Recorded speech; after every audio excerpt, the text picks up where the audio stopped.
इस हालत में जहाँ पे आज है, इसके जिम्मेदार जितने हैं वो यहाँ पे भी बैठे हुए हैं और ये सामने भी बैठे हुए हैं। मैं आपको सिर्फ ये बता सकता हूँ कि आप 10 साल बाद भी यहीं बैठे होंगे और इसी तरह तकरीर कर रहे होंगे और इसी तरह अपने मसले बयान कर रहे होंगे। इसने ऐसे का ऐसा रहना है, क्योंकि ये सिस्टम जिसके अंदर हम रह रहे हैं ये कोलैप्स कर चुका है, आप माने ना माने। सार साहब, मगर जो हुकूमती वजीर ने यह कहा कि सिस्टम तबाह, निजाम गिर चुका है, महज एक एतराफ है या आने वाले अरसे में किसी एक बड़ी तब्दीली का पेश खैमा हो सकता है? ये बयान इसी बात है भाई, निजाम तबाह हो गया, निजाम तो था ही कोई नहीं है। देखो, हम लोग लफ्जों को अब्यूज और मिसयूज करने के आदी हैं चूंकि उनका मतलब नहीं जानते। निज़ाम नम है नज़्म नस का वहाँ से निकला है। निज़ाम करते रहते हैं। अगर यहाँ कोई निज़ाम होता तो अवाम और मुल्क का ये हाल होता।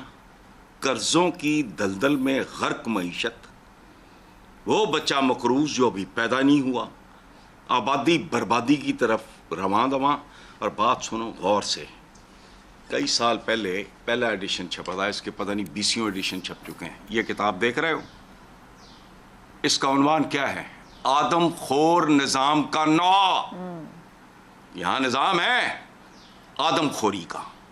यह किताब है, सेंसर करना हो तो कर लेना। निजाम, इसको तो निजाम कहना ही मतलब अजीब सा लगता है। हमें लफ्जों का मतलब नहीं पता। जमहूर करते रहते हैं। जमहूरियत जमहूर से निकला, जमहूर कहते हैं लोगों को। उनको तो अपने अच्छे बुरे की तमीज नहीं है। यहां का हर फेयर इलेक्शन भी अनफेयर था, क्योंकि जिनके वोट से हुकूमतें बनती हैं उनको तो अपनी जिंदगी मौत की तमीज नहीं है, उनको तो अपने अच्छे बुरे की तमीज नहीं है। सारी बात ही बोगस है। यहां निजाम है ही कोई नहीं, है तो आदमखोर निजाम है। फिनिश्ड।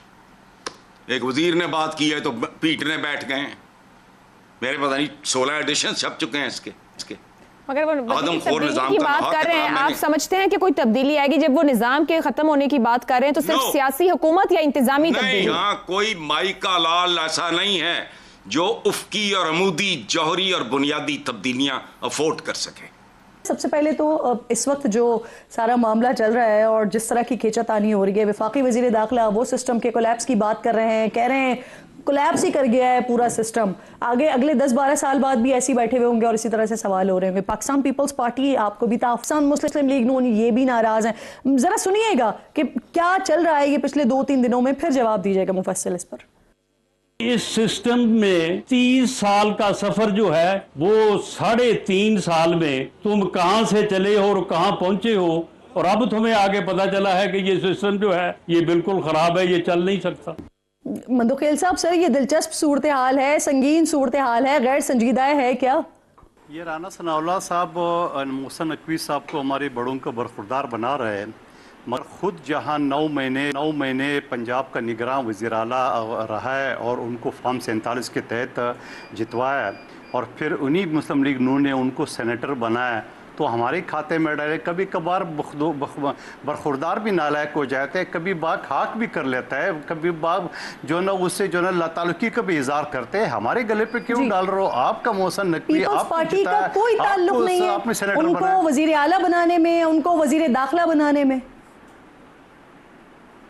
देखिए, ताल्लुक कहाँ से होगा? पीपल्स पार्टी की हुकूमत है ही नहीं है। शहबाज शरीफ साहब का काबीना है, उनकी मंजूरी के बगैर को वजीर बन नहीं सकते। क्या पीपल्स पार्टी ने रिकमेंड किया कि इसको वजीर दाखिला बना? राना सनाउल्लाह ने नहीं कहा कि शुक्र करो उसने वज़ीर आज़म का सीट नहीं मांगा। तो बात ये होता ना, इनको पता है कि वो एक ताकतवर वजीर है, लिहाजा मुंह पे चाले फड़ेंगे अगर कोई उसके खिलाफ बोलेंगे, तो इसी तरह ये चलता रहेगा। लेकिन मैं आपके तवज्जो से मोहसिन नकवी साहब से पूछना चाह रहा हूँ कि 9 महीने आप निगरान वज़ीर आला रहे, 2.5 साल से आप ताकतवर तरीन वजीर है, इवन के वज़ीर आज़म भी आपके अंडर है, आपको आज पता चला कि ये सिस्टम फरसुदा है? मैं उसका इशारा जोड़ना चाहूंगा। मोहसिन नकवी साहब ने कहा कि सिस्टम हैज कोलैप्स्ड, सिस्टम गिर चुका है। और उससे पहले, मैं सारी बात शुरू करने से पहले, एक शख्स जो है जो कायदे आजम के बाद एक दूसरा लीडर बन के उभरा है, वो अली विरक है कामों की से, जिसने बरतानवी साम्राज्य को घुटनों के बल गिरा दिया। और मोहसिन नकवी साहब, आपने इसके ऊपर लबकुशाई नहीं की, इसका अफसोस। अली विरक साहब, आपने जिस तरीके से कायदे आजम के बाद दूसरी पर्सनैलिटी है जिसने बरतानवी साम्राज्य को, CSS के जो जूनियर ब्रिटिश अफसर हैं, उनको नाको चने चबुआए चीमा साहब। 26 लोगों की लिस्ट निकली, कुछ ऐसे मासूम है उसमें लोग जिनके 2-2 अरब रुपया है चीमा साहब।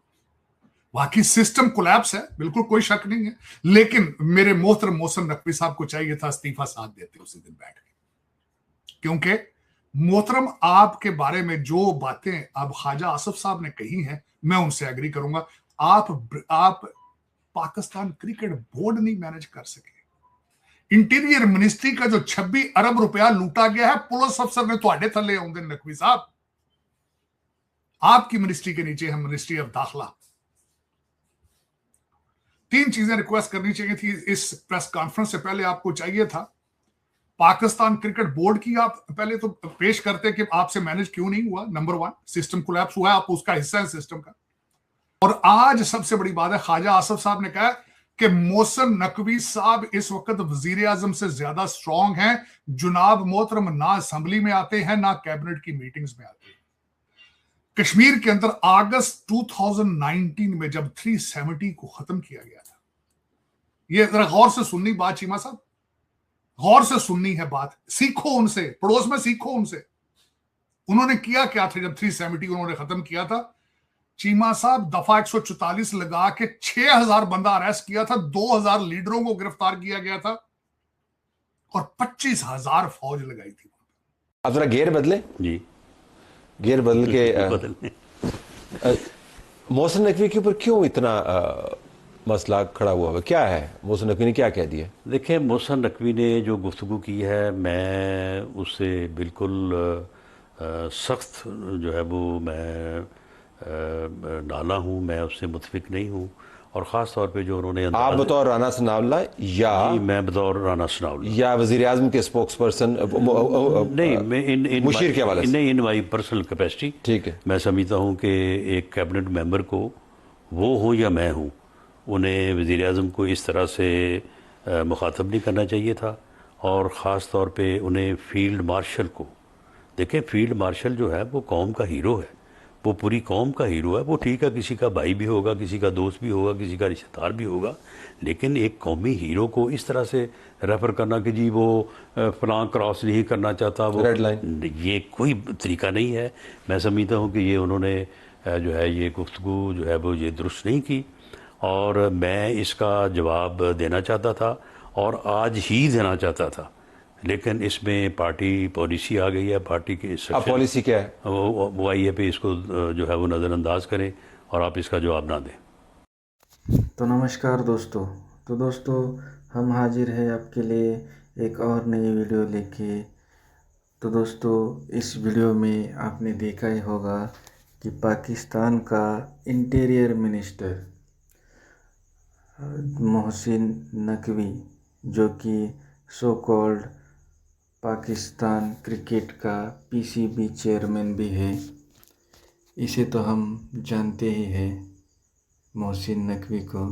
तो दोस्तों, इसने कल प्रेस कॉन्फ्रेंस में ये कह दिया कि पाकिस्तान का ये जो सिस्टम है वो कोलैप्स हो चुका है, यानी पाकिस्तान पूरी तरह से दिवालिया हो चुका है। इसके कहने का यही मतलब था। तो दोस्तों, इसने ये बात तो कर दी, मगर ये मोहसिन नकवी ये बात भूल गया कि जिस सिस्टम के कोलैप्स की वो बात कर रहा था, उस सिस्टम में ये भी शामिल है। और ये प्राइम मिनिस्टर पाकिस्तान का जो PM है शहबाज शरीफ, उसके बाद इसका नंबर आता है। पाकिस्तान का जो PM है शहबाज शरीफ, उसके बाद इसका नंबर आता है, यानी पाकिस्तान के प्राइम मिनिस्टर के बाद दूसरे नंबर पर ये है। इतने बड़े पद पर है। और दोस्तों, ये इस तरह की स्टेटमेंट इसने दे दी, यानी काफ़ी दिनों बाद पाकिस्तान इन कुछ दिनों में कुछ ना कुछ तो सच पाकिस्तान ने बोल दिया। यही कि पाकिस्तान पूरी तरह से दिवालिया हो चुका है। तो दोस्तों, ये वही मोहसिन नकवी है जो भारत को बहुत ही कुछ ज़्यादा ही अकड़ दिखा रहा था जब वर्ल्ड कप शुरू था। तब आईसीसी का वर्ल्ड कप था, तब एशिया की जो एशियन चैम्पियन ट्रॉफी थी, तब इसने बहुत ही अकड़ दिखाई थी। इसे तब से ऐसा लग रहा था कि ये किसी ऐसे मुल्क का इंटीरियर मिनिस्टर या पीसीबी चेयरमैन है जो कि सुपर पावर है। ये इसी तरह से अपने आप को प्रेजेंट कर रहा था, मगर आज इसने लगता है अपना मुंह आईने में देख लिया कि ये इसका मुल्क किस हालत में है, और तब जाके इसने सच बोल दिया है। तो दोस्तों, उम्मीद करते हैं आपको ये वीडियो पसंद आई होगी। इसी तरह की और नई वीडियो देखने के लिए हमारे चैनल को लाइक, कमेंट और सब्सक्राइब ज़रूर कीजिए। मिलते हैं इसी तरह की एक और नई वीडियो में, तब तक के लिए बाय बाय।